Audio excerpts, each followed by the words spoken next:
नमस्कार विद्यार्थी मित्रांनो, एकलव्य एज्युकेटर्स चॅनलवरती एकलव्य स्पर्धा परीक्षा मार्गदर्शन अभियानात मी प्राध्यापक गजानन पाटील आपलं खूप खूप स्वागत करतो।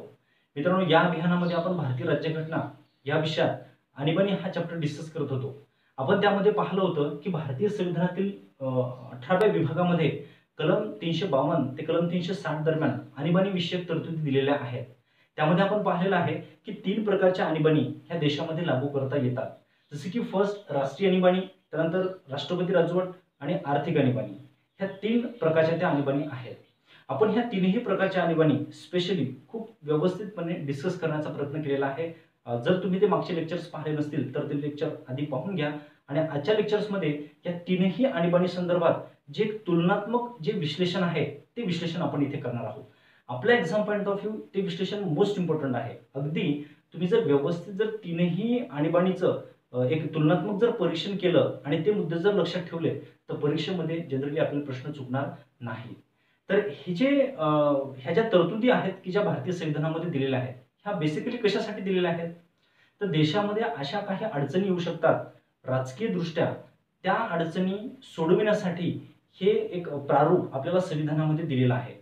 जसे की परकीय देशाकडून जर भारतावर युद्ध होत असेल किंवा देशामध्ये जर असा काही कायदा व सुव्यवस्थेचा प्रश्न निर्माण झाला तर केंद्र सरकारला अतिरिक्त अधिकार हे प्राप्त झाले पाहिजे, किंवा घटक राज्याचं सरकार जर व्यवस्थितपणे एखाद्या राज्यामध्ये कार्यरत नसेल तर त्या राज्याचा राज्यकारभार पाहण्यासाठी ते अधिकार केंद्र सरकारकडे ट्रान्सफर केले जावे यासाठी, किंवा देशाचे आर्थिक पत जर प्रचंड धोक्यामध्ये आले असेल तर त्या संकटातून बाहेर पडण्यासाठी केंद्र सरकारला अतिरिक्त अधिकार प्राप्त व्हावेत यासाठी ह्या तरतुदी भारतीय संविधानामध्ये समाविष्ट करण्यात आलेल्या आहेत। तर बघूया आपण आजच्या लेक्चरमध्ये ह्या तीनही तरतुदींचा तुलनात्मक परीक्षण। विद्यार्थी मित्रांनो, स्पर्धा परीक्षा संदर्भातील असे व्हिडिओ मिळविण्यासाठी एकलव्य एज्युकेटर्स हे चॅनल सबस्क्राइब करा, बेल आयकॉन क्लिक करा, त्यामुळे तुम्हाला दररोज नवीन व्हिडिओचे नोटिफिकेशन मिळत जातील। आणीबाणीचं तुलनात्मक परीक्षण करत असताना आपल्याला काही मोस्ट इम्पॉर्टंट जे पॉइंट्स आहेत की जे पॉइंट्स एक्झाम मध्ये विचारले जातात तेच पॉइंट आपण इथे डिस्कस करणार आहोत। ऑलरेडी आपण तीनही प्रकारच्या ज्या आणीबाणी आहेत त्या ऑलरेडी डिस्कस केलेल्या आहेत, तरी सुद्धा मला असं वाटत होतं की तीनही आणीबाणी एक वेळा आपण कंपॅरिझन करून जर डिस्कस केल्या तर त्या जास्तीत जास्त आपल्या लक्षात बसू शकतात। मित्रांनो, जर तुम्हाला खरोखर ह्या टॉपिकवर विचारलेले प्रश्न जर सॉल्व्ह करायचे असतील, प्रश्न चुकू नयेत असं जर तुम्हाला वाटत असेल तर हा व्हिडिओ अगदी शेवटपर्यंत तुम्ही बघा, ठीक आहे। त्यामध्ये आपण पाहू की ही जी तुलना आपण केलेली आहे ती तुलना राष्ट्रीय आणीबाणी, राष्ट्रपती राजवट आणि आर्थिक आणीबाणी ह्या 3 प्रकारच्या ज्या आणीबाणी आहेत त्यामध्ये करत आहोत। त्यामध्ये आपण पाहू फर्स्ट राष्ट्रीय आणीबाणी। राष्ट्रीय आणीबाणी कोणत्या कारणाने लागू करता येते तर त्यामध्ये पाहिलं होतं आपण युद्ध, परकीय आक्रमण आणि सशस्त्र उठाव। युद्ध म्हणजे काय तर थोडक्यात जेव्हा भारत आणि एखादा दुसरा देश ह्या दोन्ही देशांनी ऑफिशियली जर युद्ध जर लॉन्च केलं आणि एकमेकांविरुद्ध जर ते युद्ध सुरू असेल तर अशा कंडिशन मध्ये राष्ट्रीय आणीबाणी लागू करता येते। किंवा परकीय आक्रमण मध्ये काय होत असते तर भारत हा न्यूट्रल असतो, तर दुसरा एखादा देश अचानक भारतावर हल्ला करतो, सशस्त्र हल्ला करत असतो। जर अशा प्रकारची परिस्थिती निर्माण झाली तर त्याला आपण सशस्त्र उठाव म्हणतो, किंवा सशस्त्र एक प्रकारचं परकीय आक्रमण म्हणतो आपण त्याला। आणि अशी परकीय आक्रमण जर होत असतील तर त्या कंडिशन मध्ये आपण देशामध्ये राष्ट्रीय आणीबाणी लागू करू शकतो। तिसरं कारण आहे की सशस्त्र उठाव, की देशांतर्गत नागरिकांनी आपल्या मागण्या पूर्ण करण्यासाठी जर सशस्त्र उठाव केला तर तिथे जो कायदा व सुव्यवस्थेचा प्रश्न निर्माण होतो तो प्रश्न सोडवण्यासाठी आणि देशाची स्थिती पूर्ववत करण्यासाठी देशामध्ये राष्ट्रीय आणीबाणी लागू करता येते। आपण बघूया की राष्ट्रपती राजवट। आता राष्ट्रपती राजवट का लागू केली जाते? जनरली राष्ट्रपती राजवट ही एका घटक राज्यामध्ये लागू केली जाते, पण ती का तर त्याचं एक बेसिक कारण आहे की जर त्या घटक राज्याची घटनात्मक रचना कोलमडली। आता घटनात्मक रचना कोलमडणे म्हणजे काय तर बेसिकली आपण भारतीय संविधानामध्ये पाहतो की प्रत्येक घटक राज्याची एक घटनात्मक फ्रेम तयार करण्यात आलेली आहे, म्हणजे त्या घटक राज्याचं सरकार तिथे स्थापन करण्यात आलेलं आहे घटनात्मक तरतुदीनुसार।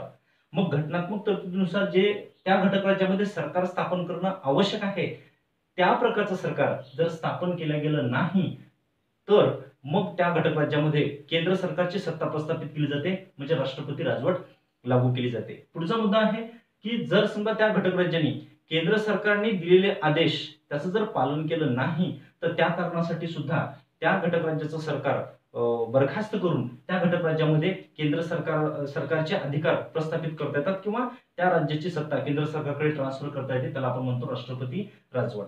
त्यानंतर आर्थिक आणीबाणी कशामुळे लागू केली जाते, तर देशाचे आर्थिक पत व आर्थिक स्थैर्य. जर देशाचे आर्थिक पत व आर्थिक स्थैर्य जर धोक्यात आलं असेल तर अशा वेळेस त्या स्थितीतून बाहेर पडण्यासाठी देशामध्ये आर्थिक आणीबाणी लागू करता येऊ शकते किंवा ती लागू केली जाते.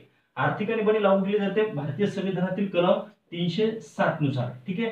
तर राष्ट्रपती राजवट कलम 356 नुसार, तर राष्ट्रीय आणीबाणी कलम 352 नुसार. हे झालं आणीबाणी लागू करण्याची कारणे.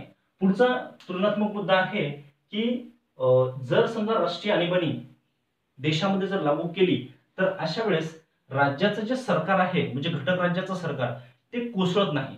तर राज्याचं सरकार हे अस्तित्वातच राहते, त्याच्यावर कोणत्याही प्रकारचा परिणाम येत नाही. परंतु राष्ट्रपती राजवट जर लागू केली तर घटक राज्यामध्ये जे सरकार असते ते सरकार मात्र बरखास्त केलं जाते, ते सरकार असतं असं नाही. आणि आर्थिक आणीबाणी जर लागू केली तर राज्य सरकार बरखास्त करण्याचा प्रश्नच उद्भवत नाही, तिथे ते जे घटक राज्यांचं सरकार आहे ते कार्यरत राहते.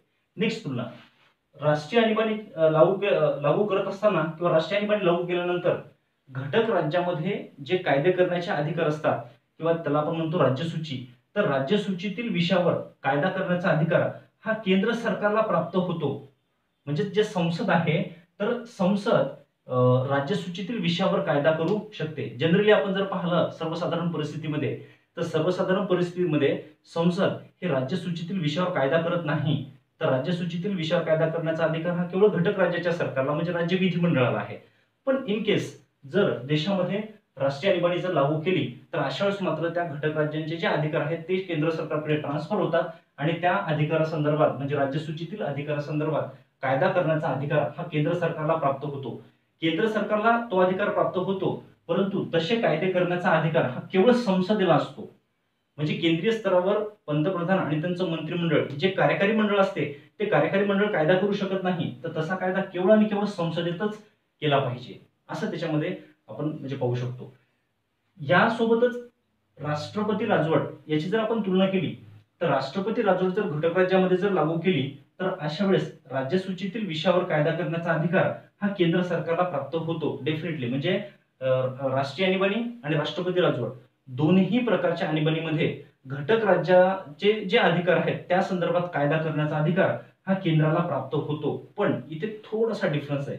तो डिफरन्स म्हणजे काय, तर या कंडिशन मध्ये फक्त संसदच कायदा करू शकते, पण या कंडिशन मध्ये मात्र काय होते की संसदही कायदा करू शकते, परंतु जर राष्ट्रपतींना असं वाटलं तर राष्ट्रपती स्वतःहून कायदा करू शकतात. आणि असाच कायदा करत असताना ते काय करू शकतात, तर ते जे राज्य आहे की ज्या राज्यामध्ये राष्ट्रपती राजवट लागू केलेली आहे त्या घटक राज्याचे जे अधिकारी लोक असतात त्या अधिकाऱ्यांशी चर्चा विनिमय किंवा सल्ला मसलत करून कायदे करू शकतात आणि तशा प्रकारच्या कायद्याला संसदेच्या संमतीची आवश्यकता नसते.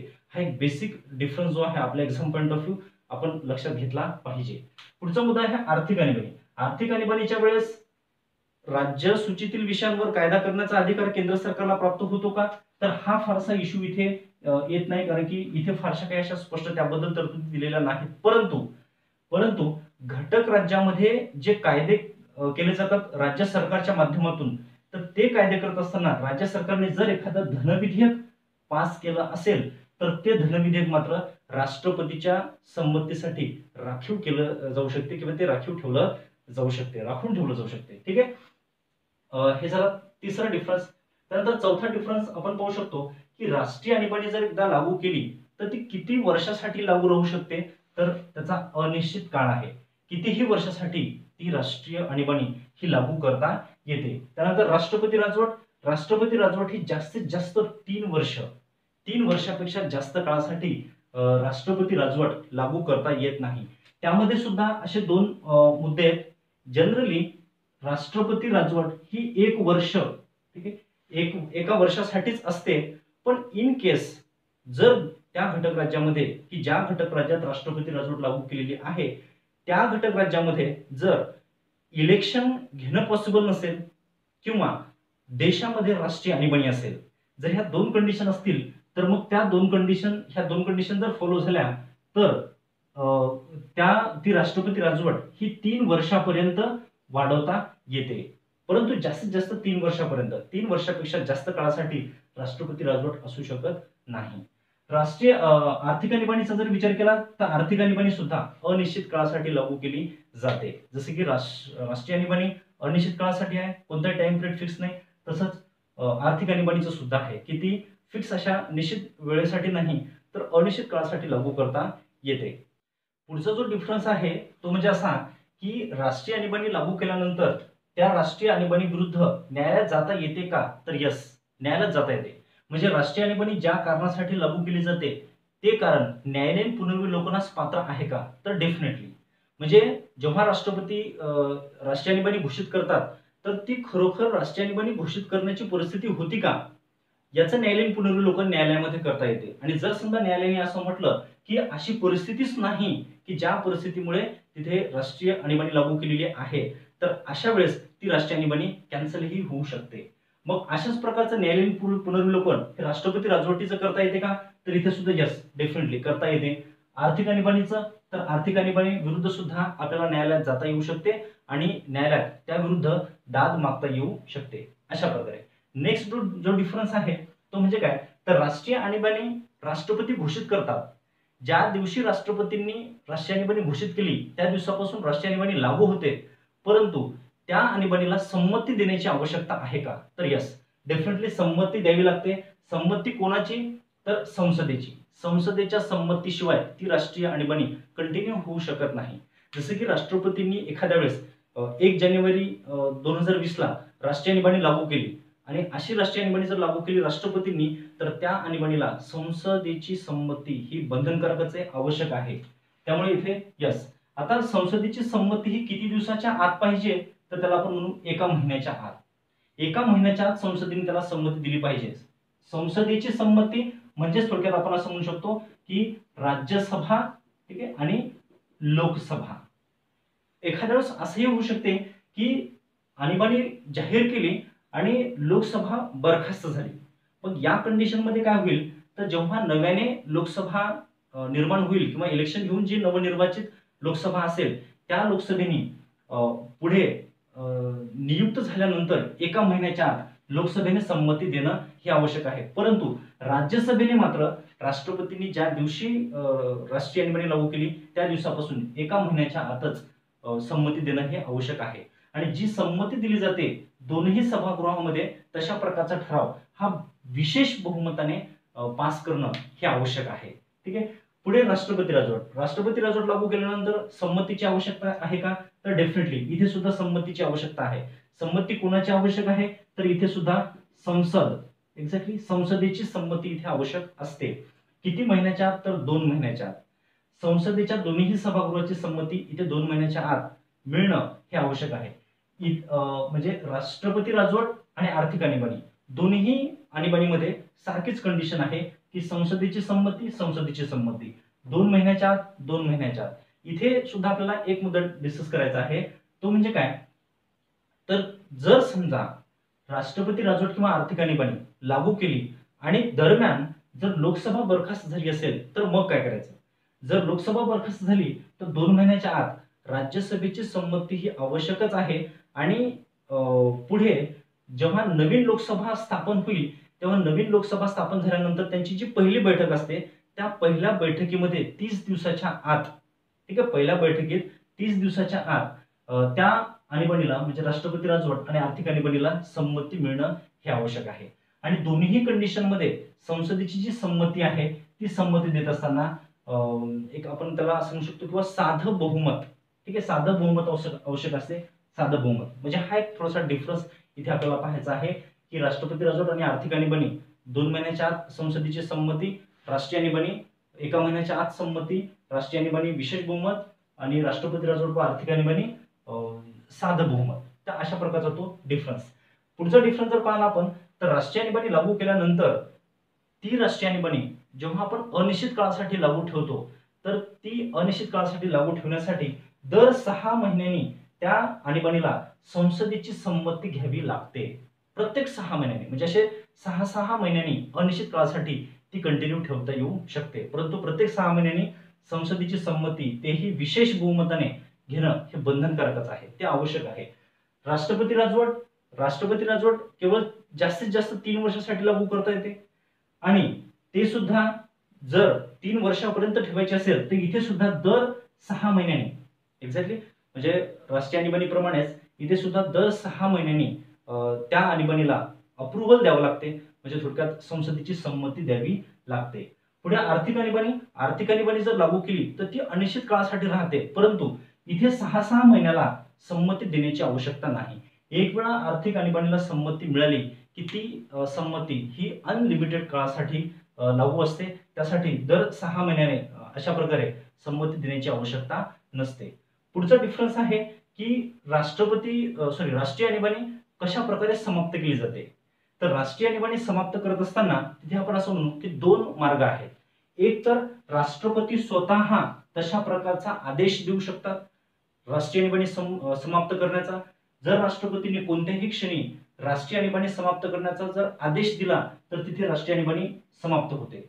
किंवा राष्ट्रपतींनी कोणत्याही प्रकारचा आदेश दिला नाही, परंतु संसदेमध्ये लोकसभेने तसा ठराव साध्या बहुमताने जर पास केला असेल, साध्या बहुमताने जर तसा ठराव पास केला असेल तर अशा वेळेस ती राष्ट्रीय आणीबाणी ही समाप्त होते. मित्रांनो, इथे एक्झाम पॉईंट ऑफ व्ह्यू आपल्याला लक्षात घ्यायचंय की राष्ट्रीय आणीबाणी लागू करताना राज्यसभा आणि लोकसभा दोन्ही सभागृहाची संमती आवश्यक आहे, परंतु तीच आणीबाणी समाप्त करताना केवळ लोकसभेचीच संमती आवश्यक आहे. म्हणून मग इथे स्टेटमेंट येतात की राष्ट्रीय आणीबाणी लागू करताना दोन्ही सभागृहाची संमती आवश्यक असते, परंतु समाप्त करताना केवळ लोकसभेची संमती आवश्यक असते. तर विधान ते बरोबर आहे. एक्झॅक्टली अशा प्रकारे पुढचा मुद्दा आहे की राष्ट्रपती राजवट जेव्हा समाप्त केली जाते तेव्हा त्या समाप्तीची काय प्रोसिजर आहे. इथे केवळ राष्ट्रपतीच्या अधिकारामध्ये तो मुद्दा येतो.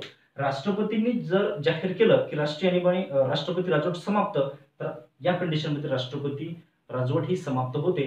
राष्ट्रपती राजवट समाप्त करण्यासाठी कोणत्याही प्रकारचा ठराव हा संसदेमध्ये पास करावा लागत नाही. अशा प्रकारे त्यानंतर आर्थिक आणीबाणी सुद्धा सेम राष्ट्रपती राजवटीप्रमाणेच की आर्थिक आणीबाणी जर समाप्त करायची असेल तर ती केवळ राष्ट्रपतींच्या आदेशाने समाप्त करता येऊ शकते. तिथे कुठेही आपल्याला संसदेत जाण्याची आवश्यकता नाही.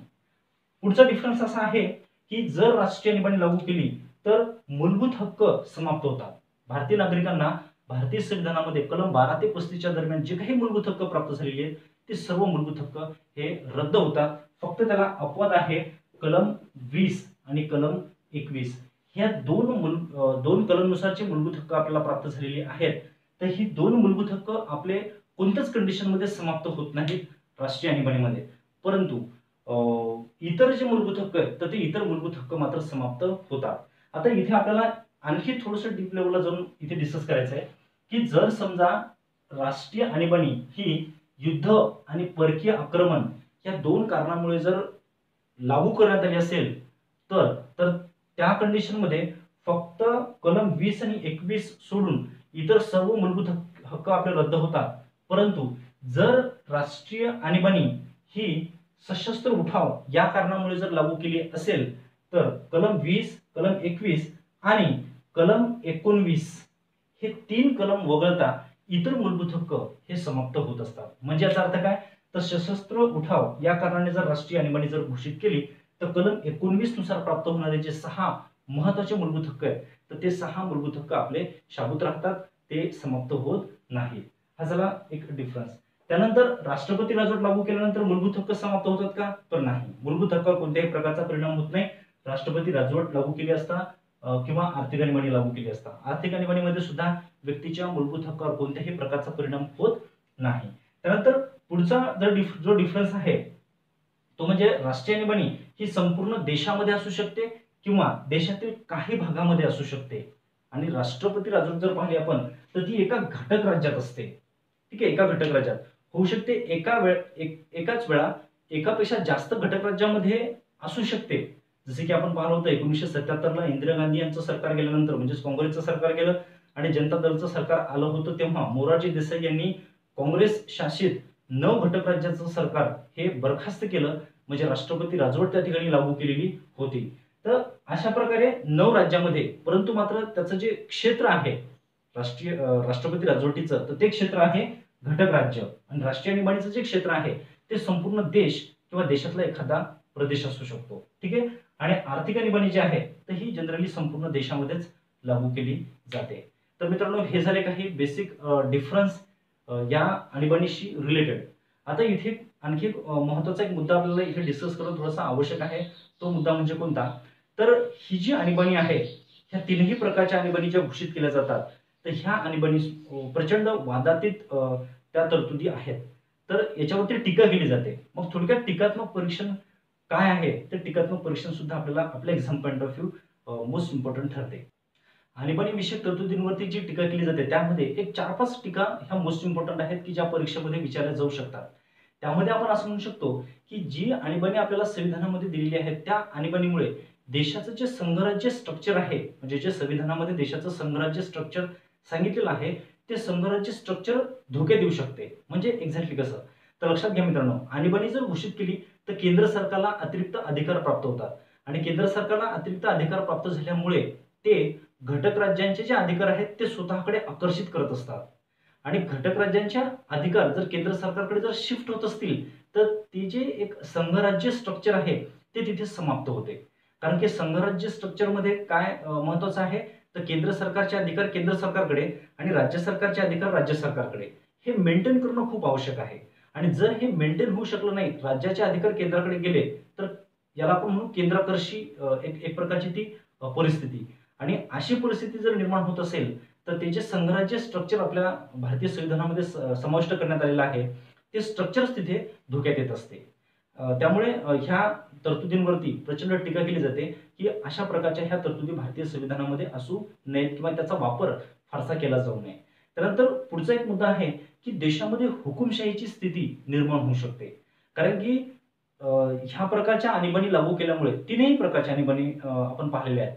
तर तिन्ही प्रकारच्या आणीबाणीमध्ये केंद्र सरकारलाच अतिरिक्त अधिकार प्राप्त होतात आणि असे अधिकार प्राप्त झाल्यामुळे पॉसिबिलिटी आहे की केंद्र सरकार हे हुकुमशाही पद्धतीने देशामध्ये राज्यकारभार पाहिल. त्यामुळे देशात हुकुमशाहीची स्थिती ही निर्माण होऊ शकते आणि ती स्थिती देशाच्या लोकशाहीसाठी डेफिनेटली ती म्हणजे धोकादायकच आहे. त्यानंतर तिसरी एक टीका केली जाते की या प्रकारच्या आणीबाणी लागू करून घटक राज्याची जी आर्थिक स्वायत्तता आहे ती आर्थिक स्वायत्तता धोक्यात आणली जाते. कारण की आपण पाहू शकतो तीनही कंडिशनमध्ये इव्हन राष्ट्रीय आणीबाणी जर लागू केली तर राष्ट्रीय आणीबाणी लागू केल्यानंतर केंद्र सरकारकडून राज्याला जो निधी प्राप्त होत असतो त्यामध्ये काही कपात होऊ शकते किंवा राज्य सरकारचे जे कायदेविषयक अधिकार आहेत ते केंद्र सरकारकडे शिफ्ट होतात आणि तिथे राज्य सरकारच्या धनविधेयकासंदर्भात केंद्र सरकार कोणत्याही प्रकारचे डिसिजन्स घेऊ शकतात किंवा आर्थिक आणीबाणी जर घोषित केली तर आर्थिक आणीबाणी घोषित केल्यानंतर केंद्र सरकारकडून जो राज्याला निधी प्राप्त होणार होता तो निधी कपात केला जाऊ शकतो. म्हणजे अशा बऱ्याचशा बाबी आहेत.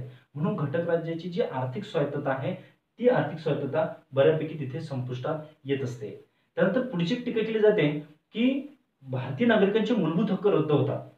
म्हणजे जर समजा घटनेमध्ये आपल्याला मूलभूत हक्क दिलेले आहेत तर अशा प्रकारे मूलभूत हक्क का काढून घ्यावेत? म्हणून मग तिथे एक मुद्दा असा आहे की अशा प्रकारच्या आणीबाणीचा फारसा वापर केला जाऊ नये. कारण की या आणीबाणीमुळे देशातील नागरिकांचे मूलभूत हक्क हे रद्द होत असतात. आणि एक शेवटची टीका मोस्ट इम्पॉर्टंट ती आपण पाहू की लोकशाहीचं जे स्ट्रक्चर आहे देशातलं ते पूर्ण स्ट्रक्चरच धोक्यात येते. ते कसं आपण बघू.